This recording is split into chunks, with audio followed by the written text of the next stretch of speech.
नमस्कार, कहानी सागर में आपका हार्दिक स्वागत है। आज सुनिए मुंशी प्रेमचंद की लिखी कहानी गरीब की हाय। मुंशी राम सेवक भौहें चढ़ाए हुए घर से निकले और बोले, इस जीने से तो मरना भला है। मृत्यु को प्राय इस तरह के जितने निमंत्रण दिए जाते हैं, यदि वो सबको स्वीकार करती तो आज सारा संसार उजाड़ दिखाई देता। मुंशी राम सेवक चांदपुर गांव के एक बड़े रईस थे। रईसों के सभी गुण इनमें भरपूर थे। मानव चरित्र की दुर्बलताएं उनके जीवन का आधार थी। वो नित्य मुंसिफी कचहरी के हाथे में एक नीम के पेड़ के नीचे कागजों का बस्ता खोल एक टूटी सी चौकी पर बैठे दिखाई देते थे। किसी ने कभी उन्हें किसी इजलास पर कानूनी बहस या मुकदमे की पैरवी करते नहीं देखा, परंतु उन्हें सब लोग मुख्तार साहब कहकर पुकारते थे। चाहे तूफान आए, पानी बरसे, ओले गिरे, पर मुख्तार साहब वहां से टस से मस न होते। जब वो कचहरी चलते तो देहातियों के झुंड उनके साथ हो लेते। चारों ओर से उन पर विश्वास और आदर की दृष्टि पड़ती। सब में प्रसिद्ध था कि उनकी जीभ पर सरस्वती विराजती है। इसे वकालत कहो या मुख्तारी, परंतु ये केवल कुल मर्यादा की प्रतिष्ठा का पालन था। आमदनी अधिक न होती थी। चांदी के सिक्कों की तो चर्चा ही क्या, कभी कभी तांबे के सिक्के भी निर्भय होकर उनके पास आने से हिचकते थे। मुंशी जी की कानूनदानी में कोई संदेह न था, परंतु पास के बखेड़े ने उन्हें विवश कर दिया था। खैर जो हो, उनका ये पेशा केवल प्रतिष्ठा पालन के निमित्त था, नहीं तो उनके निर्वाह का मुख्य साधन आसपास की अनाथ पर खाने पीने में सुखी विधवाओं और भोले भाले किंतु धनी वृद्धों की श्रद्धा थी। विधवाएं अपना रुपया उनके यहाँ अमानत रखती। बूढ़े अपने कपूतों के डर से अपना धन उन्हें सौंप देते, पर रुपया एक बार उनकी मुट्ठी में जाकर फिर निकलना भूल जाता था। वो जरूरत पड़ने पर कभी कभी कर्ज ले लेते थे। भला बिना कर्ज लिए किसी का काम चल सकता है? भोर को सांझ के करार पर रुपया लेते, पर वो सांझ कभी नहीं आती थी। सारांश ये कि मुंशी जी कर्ज लेकर देना सीखे नहीं थे, ये उनकी कुप्रथा थी। यही सब मामले बहुधा मुंशी जी के सुख चैन में विघ्न डालते थे। कानून और अदालत से तो उन्हें कोई डर न था। इस मैदान में उनका सामना करना पानी में मगर से लड़ने जैसा था। परंतु जब कोई दुष्ट उनसे भिड़ जाता, उनकी ईमानदारी पर संदेह करता और उनके मुंह पर बुराबला कहने पर उतारू हो जाता, तब मुंशी जी के हृदय पर बड़ी चोट लगती। इस प्रकार की दुर्घटनाएं प्राय होती थी। हर जगह ऐसे ओछे लोग रहते हैं जिन्हें दूसरों को नीचा दिखाने में ही आनंद आता है।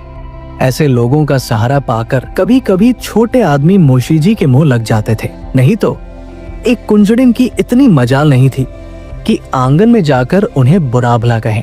मुंशी जी उसके पुराने गाहक थे। बरसों तक उससे साग भाजी ली थी। यदि दाम न दिया जाए तो कुंजड़िन को संतोष करना चाहिए था। दाम जल्दी या देर से मिल ही जाते, परंतु वो मुंहफट कुंजड़िन 2 ही बरसों में घबरा गई और उसने कुछ आने पैसों के लिए एक प्रतिष्ठित आदमी का पानी उतार लिया।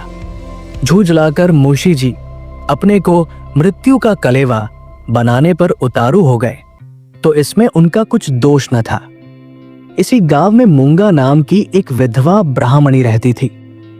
उसका पति ब्रह्मा की काली पलटन में हवलदार था और लड़ाई में वहीं मारा गया।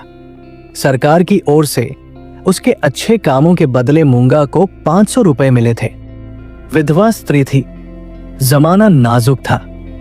बेचारी ने सब रुपए मुंशी राम सेवक को सौंप दिए और महीने महीने थोड़ा थोड़ा उसमें से मांगकर अपना निर्वाह करती रही। मुंशी जी ने ये कर्तव्य कई वर्ष तक तो बड़ी ईमानदारी के साथ पूरा किया, पर जब बूढ़ी होने पर भी मूंगा नहीं मरी और मुंशी जी को ये चिंता हुई कि शायद उसमें से आधी रकम भी स्वर्ग यात्रा के लिए नहीं छोड़ना चाहती, तो एक दिन उन्होंने कहा, मूंगा, तुम्हें मरना है या नहीं? साफ साफ कह दो कि मैं अपने मरने की फिक्र करूं। उस दिन मूंगा की आंखें खुली, उसकी नींद टूटी। बोली, मेरा हिसाब कर दो। हिसाब का चिट्ठा तैयार था। अमानत में अब एक कौड़ी बाकी न थी। मूंगा ने बड़ी कड़ाई से मुंशी जी का हाथ पकड़कर कहा, अभी मेरे 250 रुपए तुमने दबा रखे हैं, मैं एक कौड़ी भी न छोड़ूंगी। परंतु अनाथों का क्रोध पटाखे की आवाज है। जिससे बच्चे डर जाते हैं और असर कुछ नहीं होता। अदालत में उसका कुछ जोर न था, न लिखापढ़ी थी, न हिसाब किताब। हाँ, पंचायत से कुछ आसरा था। पंचायत बैठी, कई गांव के लोग इकट्ठे हुए। मुंशी जी नियत और मामले के साफ थे। उन्हें पंचों का क्या डर। सभा में खड़े होकर पंचों से कहा, भाइयों, आप लोग सत्यनारायण और कुलीन हैं। मैं आप सब साहबों का दास हूं। आप सब साहबों की उदारता और कृपा से, दया और प्रेम से मेरा रोम रोम कृतज्ञ है। और आप लोग सोचते हैं कि इस अनाथिनी और विधवा स्त्री के रुपए हड़प कर गया हूं। पंचों ने एक स्वर से कहा, नहीं नहीं, आपसे ऐसा नहीं हो सकता। राम सेवक, यदि आप सब सज्जनों का विचार हो कि मैंने रुपए दबा लिए, तो मेरे लिए डूब मरने के सिवा और कोई उपाय नहीं। मैं धनाढ़ी नहीं हूं, न मुझे उदार होने का घमंड है, पर अपनी कलम की कृपा से, आप लोगों की कृपा से किसी का मोहताज नहीं हूं। क्या मैं ऐसा ओछा हो जाऊंगा कि एक अनाथिनी के रुपए पचा लूं? पंचों ने एक स्वर से फिर कहा, नहीं नहीं, आपसे ऐसा नहीं हो सकता। मुंह देखकर टीका काढ़ा जाता है। पंचों ने मुंशी जी को छोड़ दिया। पंचायत उठ गई। मूंगा ने आप भरकर संतोष किया और मन में कहा, अच्छा अच्छा, यहां न मिला तो न सही, वहां कहा जाएगा। अब कोई मूंगा का दुख सुनने वाला और सहायक न था। दरिद्रता से जो कुछ दुख भोगने पड़ते हैं, वो सब उसे झेलने पड़े। वो शरीर से पुष्ट थी, चाहती तो परिश्रम कर सकती थी, पर जिस दिन पंचायत पूरी हुई, उसी दिन उसने काम न करने की कसम खा ली। अब उसे रात दिन रुपयों की रट लगी रहती। उठते बैठते, सोते जागते उसे केवल एक काम था, मुंशी राम सेवक का भला मनाना। अपने झोपड़े के दरवाजे पर बैठी हुई वो रात दिन उन्हें सच्चे मन से असीसा करती। बहुधा अपने असीस के वाक्यों में ऐसे कविता के वाक्य और उपमाओं का व्यवहार करती कि लोग सुनकर अचंभे में आ जाते। धीरे धीरे मूंगा पगली हो चली।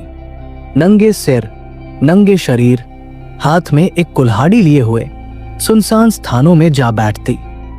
झोपड़ी के बदले अब वो मरघट पर, नदी के किनारे, खंडहरों में घूमती दिखाई देती। बिखरी हुई लटें, लाल लाल आंखें, पागलों सा चेहरा, सूखे हुए हाथ पांव। उसका ये स्वरूप देखकर लोग डर जाते थे।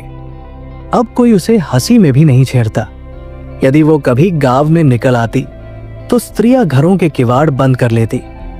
पुरुष कतराकर इधर उधर से निकल जाते और बच्चे चीख मारकर भागते। यदि कोई लड़का भागता न था तो वो मुंशी राम सेवक का सुपुत्र राम गुलाम था। बाप में जो कुछ कोरकसर रह गई थी, वो बेटे में पूरी हो गई थी। लड़कों का उसके मारे नाक में दम था। गांव के काने लंगड़े आदमी उसकी सूरत से चिढ़ते थे और गालियां खाने में तो शायद ससुराल में आने वाले दामाद को भी इतना आनंद न आता हो। वो मूंगा के पीछे तालियां बजाता, कुत्तों को साथ लिए हुए उस समय तक रहता जब तक वो बेचारी तंग आकर गांव से निकल न जाती। रुपया पैसा, होश आवाज खोकर उसे पगली की पदवी मिली और अब वो सचमुच पगली थी। अकेली बैठी अपने आप घंटों बातें किया करती, जिसमें राम सेवक के मांस, हड्डी, चमड़े, आंखें, कलेजा आदि को खाने, मसलने, नोचने, खसौटने की बड़ी उत्कट इच्छा प्रकट की जाती थी। और जब उसकी ये इच्छा सीमा तक पहुंच जाती तो वो राम सेवक के घर की ओर मुंह करके खूब चिल्लाकर डरावने शब्दों में हाक लगाती, तेरा लहू पीऊंगी। प्राय रात के सन्नाटे में ये गरजती हुई आवाज सुनकर स्त्रियां चौंक पड़ती थी, परंतु इस आवाज से भी भयानक उसका ठठाकर हंसना था। मुंशी जी के लहू पीने की कल्पित खुशी में वो जोर से हंसा करती थी। इस ठठाने से ऐसी आसुरिक उद्दंडता, ऐसी पाशविक उग्रता टपकती थी कि रात को सुनकर लोगों का खून ठंडा हो जाता था। मालूम होता मानो सैकड़ों उल्लू एक साथ हंस रहे हैं। मुंशी राम सेवक बड़े हौसले और कलेजे के आदमी थे। न उन्हें दीवानी का डर था, न फौजदारी का, परंतु मूंगा के इन डरावने शब्दों को सुनकर वो भी सहम जाते। हमें मनुष्य के न्याय का डर न हो, परंतु ईश्वर के न्याय का डर प्रत्येक मनुष्य के मन में कभी कभी ऐसी ही भावना उत्पन्न कर देता है। उनसे अधिक उनकी स्त्री के मन में। उनकी स्त्री बड़ी ही चतुर थी। वो उन्हें इन सब बातों में प्राय सलाह दिया करती थी। उन लोगों की भूल थी जो कहते थे कि मुंशी जी की जीभ पर सरस्वती विराजती है। वो गुण तो उनकी स्त्री को प्राप्त था। बोलने में वो उतनी ही तेज थी जितना मुंशी जी लिखने में थे, और ये दोनों स्त्री पुरुष प्राय अपनी अवश दशा में सलाह करते कि अब क्या करना चाहिए। आधी रात का समय था। मुंशी जी नित्य नियम के अनुसार अपनी चिंता दूर करने के लिए शराब के 2-4 घूंट पीकर सो गए थे। यकायक मूंगा ने उनके दरवाजे पर आकर जोर से हाक लगाई, तेरा लहू पीऊंगी, और फिर खूब खिलखिलाकर हंसी। मुंशी जी ये भयावह ठहाका सुनकर चौंक पड़े। डर के मारे पैर थरथर कांपने लगे, कलेजा धक धक करने लगा। दिल पर बहुत जोर डालकर उन्होंने दरवाजा खोला और जाकर नागिन को जगाया। नागिन ने झुंझलाकर कहा, क्या है, क्या कहते हो? मुंशी जी ने दबी आवाज से कहा, वो दरवाजे पर खड़ी है। नागिन उठ बैठी। क्या कहती है? तुम्हारा सिर क्या दरवाजे पर आ गई? हाँ, आवाज नहीं सुनती हो? नागिन मूंगा से नहीं, परंतु उसके ध्यान से बहुत डरती थी। तो भी उसे विश्वास था कि मैं बोलने में उसे जरूर नीचा दिखा सकती हूं। संभल कर बोली, कहो तो मैं उससे 2-2 बातें कर लूं।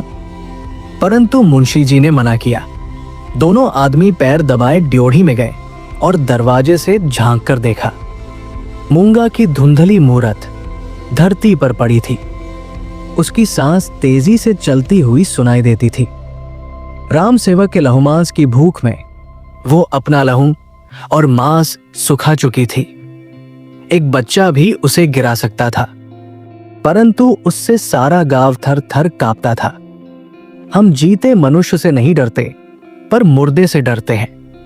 रात गुजरी, दरवाजा बंद था, पर मुंशी जी और नागिन ने बैठकर रात काटी। मूंगा भीतर नहीं घुस सकती थी, पर उसकी आवाज को कौन रोक सकता था? मूंगा से अधिक डरावनी उसकी आवाज थी। भोर को मुंशी जी बाहर निकले और मूंगा से बोले, यहां क्यों पड़ी है? मूंगा बोली, तेरा लहू पीऊंगी। नागिन ने बल खाकर कहा, तेरा मुंह झुलस दूंगी। पर नागिन के विष ने मूंगा पर कुछ असर न किया। उसने जोर से ठहाका लगाया। नागिन खिसियानिसी हो गई। हंसी के सामने मुंह बंद हो जाता है। मुंशी जी फिर बोले, यहां से उठ जा। न उठूंगी। कब तक पड़ी रहेगी? तेरा लहू पीकर जाऊंगी। मुंशी जी की प्रखर लेखनी का यहां कुछ जोर न चला और नागिन की आग भरी बातें यहां सर्द हो गई। दोनों घर में जाकर सलाह करने लगे, ये बला कैसे टलेगी? इस आपत्ति से कैसे छुटकारा होगा? देवी आती है तो बकरे का खून पीकर चली जाती है, पर यह डाइन मनुष्य का खून पीने आई है। वो खून जिसका अगर एक बूंद भी कलम बनाने के समय निकल पड़ती थी तो अठवारों और महीनों सारे कुनबे को अफसोस रहता और ये घटना गांव में घर घर फैल जाती। क्या वही लहू पीकर मूंगा का सूखा शरीर हरा हो जाएगा? गांव में ये चर्चा फैल गई कि मूंगा मुंशी जी के दरवाजे पर धरना दिए बैठी है। मुंशी जी के आगमन में गांव वालों को बड़ा मजा आता था। देखते देखते सैकड़ों आदमियों की भीड़ लग गई। इस दरवाजे पर कभी कभी भीड़ लगी रहती थी। ये भीड़ राम गुलाम को पसंद न थी। मूंगा पर उसे ऐसा क्रोध आ रहा था कि यदि उसका वश चलता तो वो इसे कुएं में ढकेल देता। इस तरह का विचार उठते ही राम गुलाम के मन में गुदगुदी समा गई और वो बड़ी कठिनता से अपनी हंसी रोक सका। आहा, वो कुएं में गिरती तो क्या मजे की बात होती। परंतु ये चुड़ैल यहां से टलती ही नहीं। क्या करूं? मुंशी जी के घर में एक गाय थी जिसे खाली दाना और भूसा तो खूब खिलाया जाता, पर वो सब उसकी हड्डियों में मिल जाता। उसका ढांचा पुष्ट होता जाता था।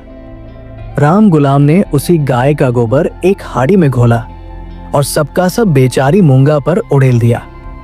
उसके थोड़े बहुत छींटे दर्शकों पर भी पड़ गए।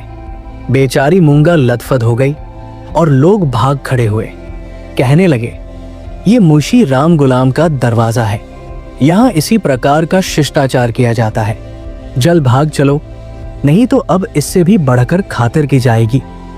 इधर भीड़ कम हुई, उधर राम गुलाम घर में जाकर खूब हंसा और खूब तालियां बजाई। मुंशी जी ने व्यर्थ की भीड़ को ऐसे सहज में और ऐसे सुंदर रूप से हटा देने के उपाय पर अपने सुशील लड़के की पीठ ठोकी। सब लोग तो चंपत हो गए, पर बेचारी मूंगा जो की त्यों बैठी रह गई। दोपहर हुई, मूंगा ने कुछ नहीं खाया। सांझ हुई, हजार कहने सुने से भी उसने खाना नहीं खाया। गांव के चौधरी ने बड़ी खुशामद की, यहां तक कि मुंशी जी ने हाथ तक जोड़े, पर देवी प्रसन्न न हुई। निदान मुंशी जी उठकर भीतर चले गए। वो कहते थे, रूठने वाले को भूख आप ही मना लिया करती है। मूंगा ने ये रात भी बिना दाना पानी के काट दी। लाला जी और ललाइन ने आज फिर जाग जाग कर भोर किया। आज मूंगा की गरज और हंसी बहुत कम सुनाई पड़ती थी। घर वालों ने समझा बला टली। सवेरा होते ही जब दरवाजा खोलकर देखा तो वो अचेत पड़ी थी। मुंह पर मक्खियां भिनभिना रही थी और उसके प्राण खेरू उड़ चुके थे। वो इस दरवाजे पर मरने ही आई थी। जिसने उसके जीवन की जमा पूंजी हर ली थी, उसी को अपनी जान भी सौंप दी।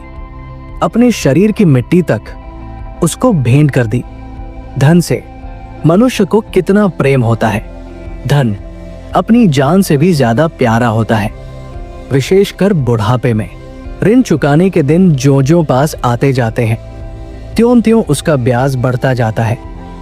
ये कहना यहाँ व्यर्थ है कि गांव में इस घटना से कैसी हलचल मची और मुंशी राम सेवक कैसे अपमानित हुए।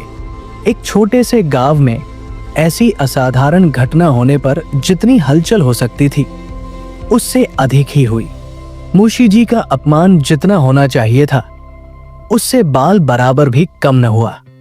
उनका बचा खुचा पानी भी इस घटना से चला गया। अब गांव का चमार भी उनके हाथ का पानी पीने का, उन्हें छूने का रवादार न था। यदि किसी घर से कोई गाय खूंटे पर मर जाती है तो वो आदमी महीनों द्वार द्वार भी मांगता फिरता है। न नाई उसकी हजामत बनाए, न कहार उसका पानी भरे, न कोई उसे छुए। ये गोहत्या का प्रायश्चित था। ब्रह्म हत्या का दंड तो इससे भी कड़ा है और इसमें अपमान भी बहुत है। मूंगा ये जानती थी और इसीलिए इस दरवाजे पर आकर मरी थी। वो जानती थी, मैं जीते जी तो कुछ नहीं कर सकती, पर मरकर उससे बहुत कुछ कर सकती हूं। गोबर का उपला जब जलकर खाक हो जाता है, तब साधु संत उसे माथे पर चढ़ाते हैं। पत्थर का ढेला आग में जलकर आग से अधिक तीखा और मारक होता है। मुंशी राम सेवक कानूनदा थे। कानून ने उन पर कोई दोष नहीं लगाया था। मूंगा किसी कानूनी दफा के अनुसार नहीं मरी थी। ताजीरा तहिंद में उसका कोई उदाहरण नहीं मिलता था। इसलिए जो लोग उनसे प्रायश्चित करवाना चाहते थे, उनकी भारी भूल थी। कुछ हर्ज नहीं, कहार पानी न भरे न सही, वो पानी भर लेंगे। अपना काम आप करने में भला लाज ही क्या। बला से नाई बाल न बनाएगा। हजामत बनाने का काम ही क्या है। दाढ़ी बहुत सुंदर वस्तु है। दाढ़ी मर्द की शोभा और सिंगार है। और फिर बालों से ऐसी घिन होगी तो एक एक आने में तो अस्तूरे मिलते हैं। धोबी कपड़े न धोएगा, इसकी भी कुछ परवाह नहीं। साबुन तो गलीगली कौड़ियों के मोल आता है। एक बटी साबुन में दर्जनों कपड़े ऐसे साफ हो जाते हैं जैसे बगुले के पर। धोबी क्या खाकर ऐसा साफ कपड़ा धोएगा। पत्थर पर पटक कर कपड़ों का लत्ता निकाल लेता है। आप पहने, दूसरों को भाड़े पर पहनाए, भट्टी में चढ़ाए, रेह में भिगोए, कपड़ों की तो दुर्गति कर डालता है। यही कारण है कि कुर्ते 2-3 साल से अधिक नहीं चलते। नहीं तो दादा हर 5वें बरस 2-3 अचकन और 2 कुर्ते बनवाया करते थे। मुंशी राम सेवक और उनकी स्त्री ने दिन भर तो यूं ही कहकर अपने मन को समझाया, परंतु साँझ होते ही उनकी तर्कनाएं शिथिल हो गई। अब उनके मन पर भय ने चढ़ाई की। जैसे जैसे रात बीतती थी, भय भी बढ़ता जाता था। बाहर का दरवाजा भूल से खुला रह गया था, पर किसी की हिम्मत न पड़ती थी कि जाकर बंद कराए। निदान नागिन ने हाथ में दिया लिया, मुंशी जी ने कुल्हाड़ा, राम गुलाम ने गड़ासा। इस ढंग से तीनों आदमी चौंकते ही चकते दरवाजे पर आए। यहां मुंशी जी ने बहादुरी से काम लिया। उन्होंने निधड़क दरवाजे से बाहर निकलने की कोशिश की। कांपते हुए पर ऊंची आवाज में नागिन से बोले, तुम व्यर्थ डरती हो। वो क्या यहां बैठी है? पर उनकी प्यारी नागिन ने उन्हें अंदर खींच लिया और झुंझलाकर बोली, तुम्हारा यही लड़कपन तो अच्छा नहीं। ये दंगल जीतकर तीनों आदमी रसोई के कमरे में आए और खाना पकने लगा, परंतु मूंगा उनकी आंखों में घुसी हुई थी। अपनी परछाई को देखकर भी मूंगा का भय होता था। अंधेरे कोने में मूंगा बैठी मालूम होती थी। वही हड्डियों का ढांचा, वही बिखरे हुए बाल, वही पागलपन, वही डरावनी आंखें मूंगा का नक्शिक दिखाई देता था। इसी कोठरी में आटे दाल के कई मटके रखे हुए थे। वहां कुछ पुराने चिथड़े भी पड़े हुए थे। एक चूहे को भूख ने बेचैन किया। मटकों ने कभी अनाज की सूरत न देखी थी, पर सारे गांव में मशहूर था कि इस घर के चूहे गजब के डाकू हैं। वो उन दानों की खोज में, जो मटकों से कभी नहीं गिरे थे, रेंगता हुआ इस चिथड़े के नीचे आ निकला। कपड़े में खड़खड़ाहट हुई। फैले हुए चिथड़े मूंगा की पतली टांगे बन गए। नागिन देखकर झिझकी और चीख उठी। मुंशी जी बदहवास होकर दरवाजे की ओर लपके। राम गुलाम दौड़कर उनकी टांग से लिपट गया। चूहा बाहर निकल आया। उसे देखकर इन लोगों के होश ठिकाने हुए। अब मुंशी जी साहस करके मटके की ओर चले। नागिन ने कहा, रहने भी दो, देख ली तुम्हारी मर्दानगी। मुंशी जी अपनी प्रिया नागिन के इस अनादर पर बहुत बिगड़े। क्या तुम समझती हो मैं डर गया? भला डर की क्या बात थी? मूंगा मर गई, क्या वो बैठी है? मैं कल नहीं दरवाजे के बाहर निकल गया था। तुम रोकती रही, मैं न माना। मुंशी जी की इस दलील ने नागिन को निरुत्तर कर दिया। कल दरवाजे के बाहर निकल जाना या निकलने की कोशिश करना साधारण काम न था। जिसके साहस का ऐसा प्रमाण मिल चुका हो, उसे डरपोक कौन कह सकता है? ये नागिन की हठधर्मी थी। खाना खाकर तीनों आदमी सोने के कमरे में आए, परंतु मूंगा ने यहां भी पीछा न छोड़ा। बातें करते थे, दिल को बहलाते थे। नागिन ने राजा हरदौल और रानी सारंधा की कहानियां कही। मुंशी जी ने फौजदारी के कई मुकदमों का हाल कह सुनाया, परंतु तो भी इन उपायों से मूंगा की मूर्ति उनकी आंखों के सामने से न हटती थी। जरा खटखटाहट होती, तब तीनों चौंक पड़ते। उधर पत्तियों में सनसनाहट हुई कि इधर तीनों के रोंगटे खड़े हो गए। रह रहकर एक धीमी आवाज धरती के भीतर से उनके कानों में आती थी, तेरा लहू पीऊंगी। आधी रात को नागिन नींद से चौंक पड़ी। वो इन दिनों गर्भवती थी। लाल लाल आंखों वाली, तेज और नुकीले दांतों वाली मूंगा उसी की छाती पर बैठी हुई जान पड़ती थी। नागिन चीख उठी, बावली की तरह आंगन में भाग आई और यकायक धरती पर चित गिर पड़ी। सारा शरीर पसीने पसीने हो गया। मुंशी जी भी उसकी चीख सुनकर चौंके, पर डर के मारे आंखें न खुली। अंधों की तरह दरवाजा टटोलते रहे। बहुत देर के बाद उन्हें दरवाजा मिला। आंगन में आए। नागिन जमीन पर पड़ी हाथ पांव पटक रही थी। उसे उठाकर भीतर लाए, पर रात भर उसने आंखें न खोली। भोर को अकबक बकने लगी। थोड़ी देर में ज्वर हो आया, बदन लाल तवासा हो गया, सांध होते होते सन्निपात हो आया। और आधी रात के समय जब संसार में सन्नाटा छाया हुआ था, नागिन इस संसार से चल बसी। मूंगा के डर ने उसकी जान ली। जब तक मूंगा जीती रही, वो नागिन की फुफकार से सदा डरती रही। पगली होने पर भी उसने कभी नागिन का सामना नहीं किया, पर अपनी जान देकर उसने आज नागिन की जान ली। भय में बड़ी शक्ति है। मनुष्य हवा में एक गिरह भी नहीं लगा सकता, पर इसने हवा में एक संसार रच डाला है। रात बीत गई, दिन चढ़ता आता था, पर गांव का कोई आदमी नागिन की लाश उठाने को आता न दिखाई दिया। मुंशी जी घर घर घूमे, पर कोई न निकला। भला हत्यारे के दरवाजे पर कौन जाए, हत्यारे की लाश कौन उठाए? इस समय मुंशी जी का रोबदाब, उनकी प्रबल लेखनी का भय और उनकी कानूनी प्रतिभा एक भी काम न आई। चारों ओर से हारकर मुंशी जी फिर अपने घर आए। यहां उन्हें अंधकार ही अंधकार दिखता था। दरवाजे तक तो आए, पर भीतर पैर नहीं रखा जाता था। न बाहर ही खड़े रह सकते थे। बाहर मूंगा थी, भीतर नागिन।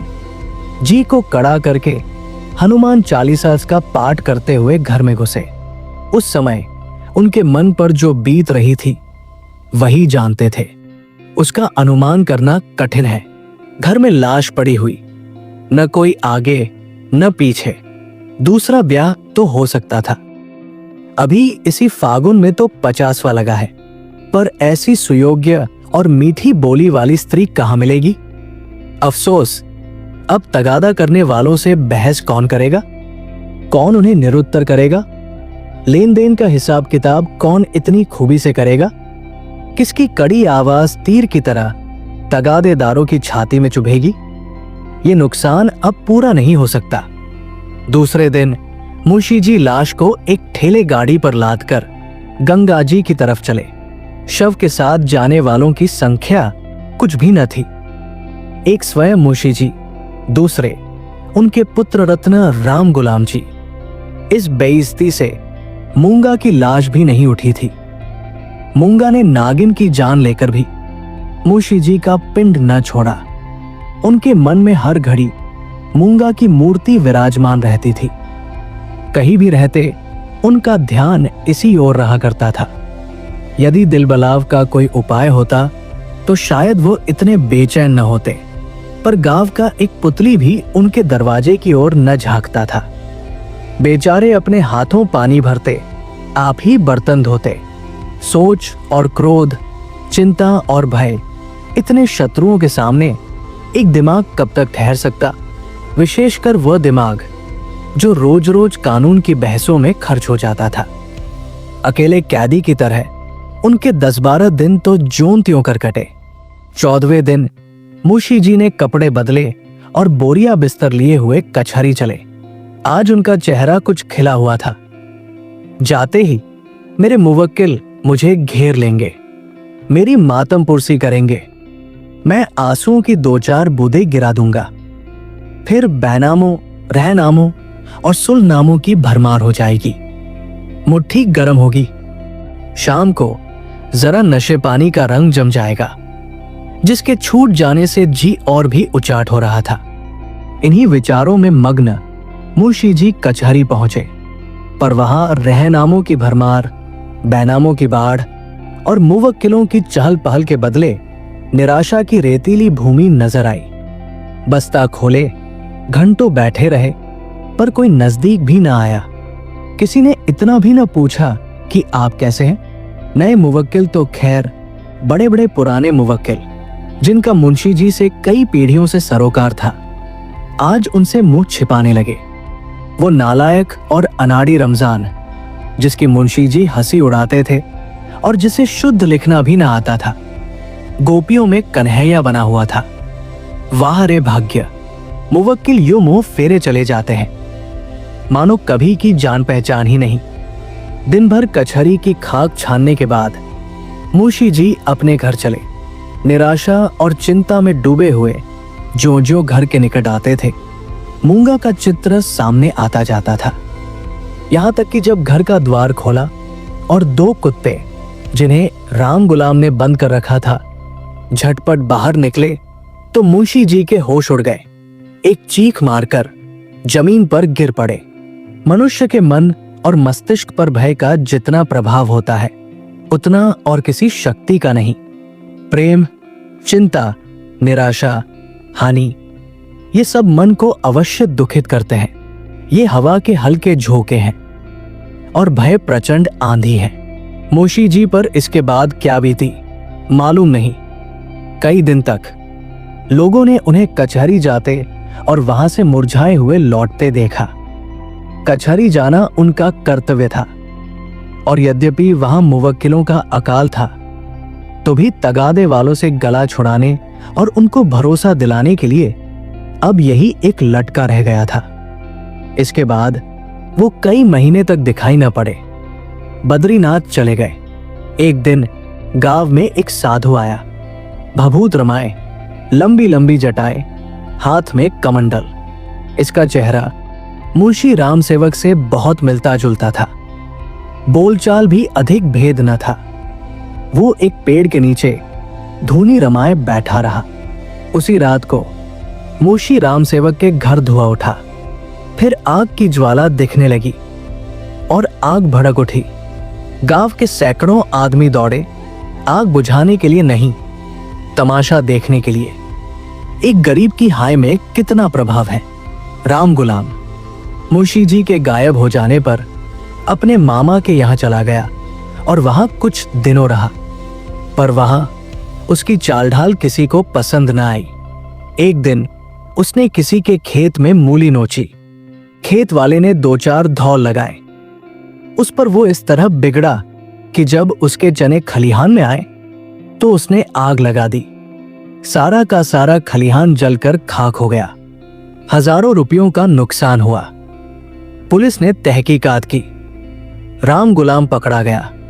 इसी अपराध में वो चुनार के रिफॉर्मेटरी स्कूल में मौजूद है। आप सुन रहे थे मुंशी प्रेमचंद की लिखी कहानी गरीब की हाय। ऐसी और प्रेरणादायक कहानियों के लिए हमारे चैनल कहानी सागर को सब्सक्राइब करें। अगर ये कहानी आपके दिल को छू गई हो तो इसे लाइक करें और अपने दोस्तों और परिवार के साथ शेयर करें। धन्यवाद।